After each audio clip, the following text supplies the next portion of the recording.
Chapitre 2. L'instinct. Degré zéro du ressenti.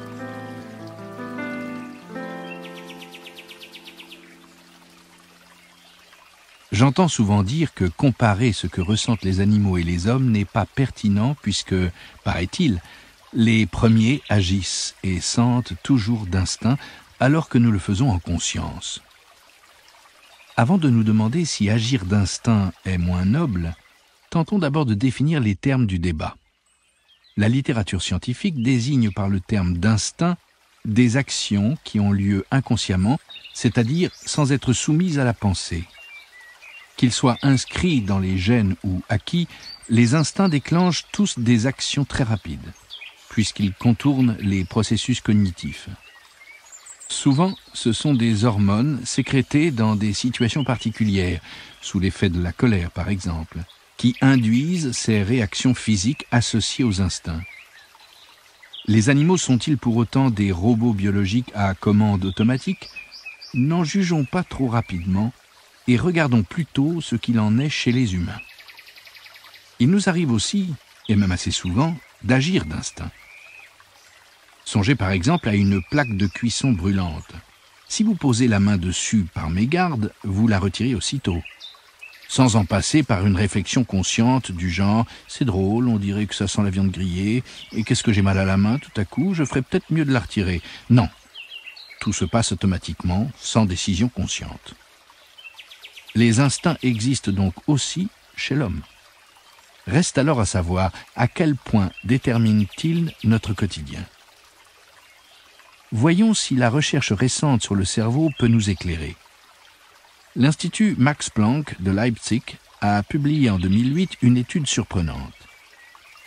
Grâce aux techniques d'imagerie, on a pu observer ce qu'il se passe dans le cerveau de sujets en train de prendre une décision, appuyé sur un bouton de la main gauche ou de la main droite.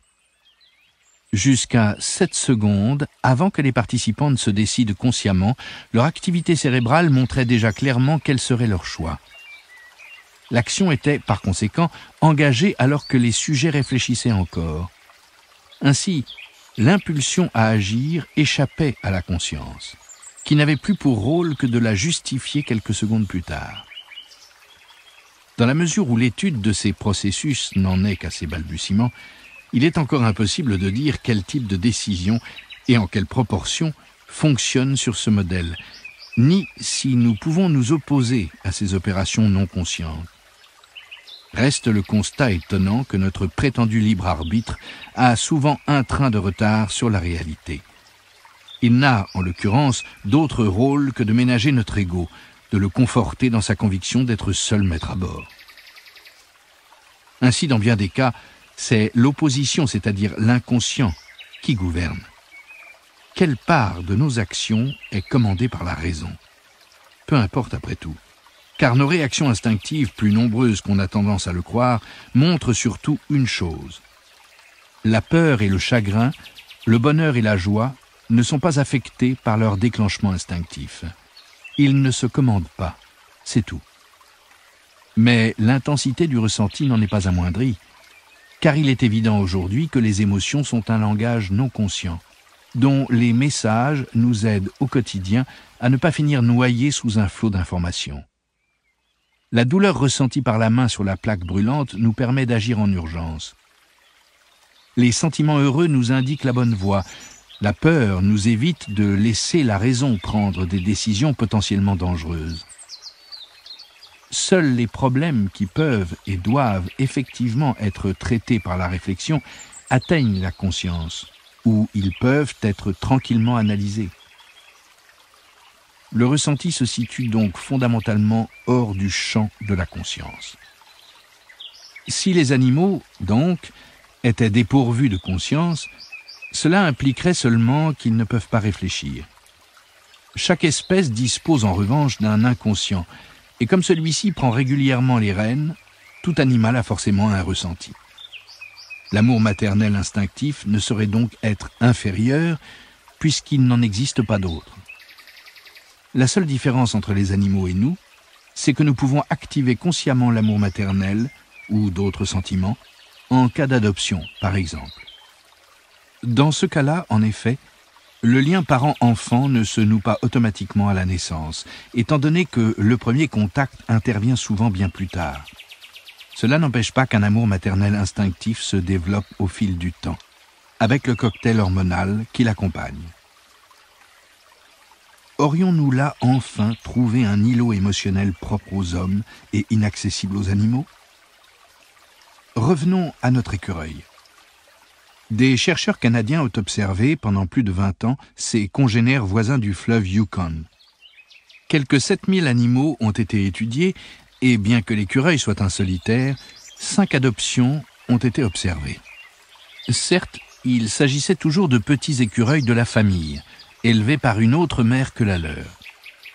Seuls nièces, neveux et petits-enfants furent adoptés, ce qui montre que l'altruisme de l'écureuil a bel et bien ses limites. Du strict point de vue de l'évolution, le geste a ses avantages puisqu'il permet de conserver et de transmettre un patrimoine génétique très proche. 5 cas en 20 ans sont loin néanmoins de constituer une preuve concluante quant à la disposition de l'écureuil à adopter. Tournons-nous donc vers d'autres espèces. Qu'en est-il des chiens? En 2012, la chienne Baby, un bulldog français, a fait les gros titres des journaux. Elle vivait dans un refuge du Brandebourg où débarquèrent un jour 6 marcassins. La laie avait sans doute été abattue par des chasseurs et seuls les bouts de chou à rayures n'auraient eu aucune chance de survie. Au refuge, ils reçurent du lait gras et de l'amour.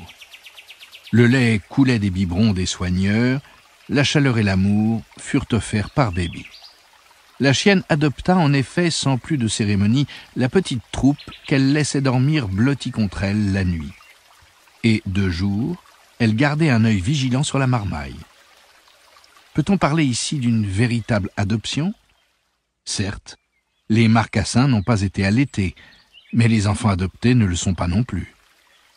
D'autres histoires, comme celle de la chienne cubaine Yeti, témoignent que c'est possible. Tous les chiots de celle-ci avaient été donnés, sauf un, si bien qu'elle avait beaucoup trop de lait. Comme plusieurs truies de la ferme avaient des petits à ce moment-là, Yeti adopta sans hésiter 14 porcelets, alors même que leur mère était encore en vie. Les petits cochons suivaient leur nouvelle maman partout et furent effectivement allaités. Était-ce là une forme consciente d'adoption? Ou bien Yeti avait-elle simplement un trop-plein de sentiments maternels qu'elle reporta sur les porcelets? Les mêmes questions pourraient se poser concernant l'adoption humaine, laquelle permet à des sentiments puissants, d'abord privés d'objets, de s'exprimer. Nous pourrions même comparer le fait pour des humains d'avoir des chiens ou d'autres animaux domestiques avec ces adoptions entre espèces animales différentes. Bon nombre de compagnons à 4 pattes sont en effet accueillis dans nos foyers quasiment comme des membres de la famille. Il existe d'autres cas encore dans lesquels un afflux d'hormones ou un excès de lait ne peuvent être en cause. La corneille Moses en fournit un exemple émouvant. Quand les oiseaux perdent leur couvée, la nature offre un nouvel exutoire à leurs pulsions accumulées. Ils peuvent tout recommencer à zéro et couver de nouveau. Une corneille, telle que Moses, n'avait donc aucune raison de materner d'autres animaux. Or, il se trouve qu'elle est allée jeter son dévolu sur un ennemi potentiel, à savoir un chat domestique. Certes, le chaton était encore bien petit et sans défense lorsqu'il fit son apparition dans le jardin d'Anne et Wally Colito. Il avait perdu sa mère et était resté assez longtemps privé de nourriture. Le couple, qui habitait une petite maison à North Attleboro, dans l'État du Massachusetts, assista à un drôle de spectacle, quand au chaton se joignit une corneille, à l'évidence protectrice. L'oiseau entreprit de nourrir le petit orphelin avec des vers de terre et des scarabées. Les Colito ne restèrent évidemment pas sans rien faire, et donnèrent aussi à manger au chaton.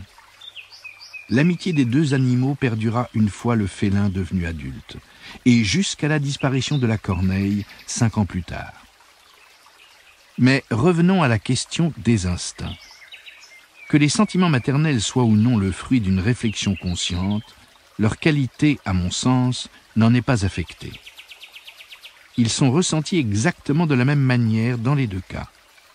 Il est certain que ces deux formes d'amour se rencontrent chez l'homme, l'instinct maternel déclenché par les hormones étant certainement le plus fréquent.